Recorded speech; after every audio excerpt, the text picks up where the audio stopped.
क्या इजराइल का defence system पूरी तरह से कोलैप्स कर गया है? क्या इजराइल के आसमान पर बिना रोक टोक गिद्ध जैसे उड़ रहा है ईरान?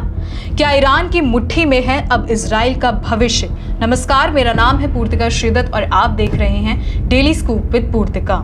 इजराइल के डिफेंस सिस्टम के कोलैप्स होने की बात मैं नहीं कह रही, बल्कि खबरों के बीच से आने वाली खबर ये बताती है।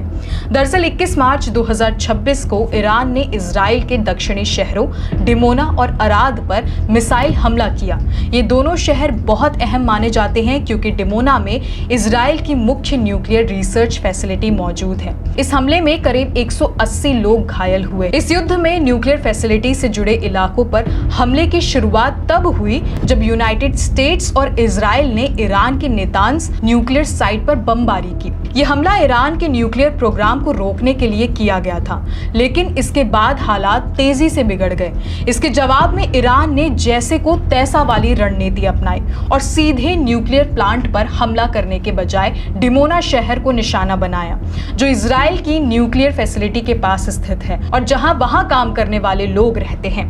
इस हमले का सीधा संदेश था कि अगर ईरान की न्यूक्लियर साइट सुरक्षित नहीं है तो इजराइल की भी पूरी तरह सुरक्षित नहीं है। इस हमले ने इजराइल की सुरक्षा व्यवस्था पर बड़े सवाल खड़े कर दिए हैं। आमतौर पर न्यूक्लियर साइट किसी भी देश की सबसे सुरक्षित जगह मानी जाती है, लेकिन वहां के आसपास मिसाइल पहुंच जाना एक बड़ी सुरक्षा चूक माना जा रहा है। रिपोर्ट्स के मुताबिक इजराइल के एडवांस्ड डिफेंस सिस्टम्स जैसे आयरन डोम, पेट्रियोट और थाड़ इस हमले को पूरी तरह रोक नहीं पाए। इससे ये संकेत मिलता है कि ईरान अब इजराइल के एयर डिफेंस सिस्टम को चकमा देने में सक्षम हो रहा है। इसके अलावा ईरान इस युद्ध में धीरे धीरे भारी पड़ता भी नजर आ रहा है।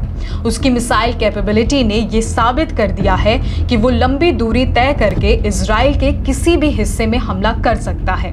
पहले जहां ईरान डिफेंसिव भूमिका में था, अब वो ज्यादा एग्रेसिव हो गया है और खुलकर जवाब दे रहा है। खास बात यह है कि न्यूक्लियर फैसिलिटी के पास हमला करना सिर्फ सैन्य कार्रवाई नहीं, बल्कि एक मनोवैज्ञानिक दबाव भी है जिससे इजराइल पर दबाव बनाया जा सके।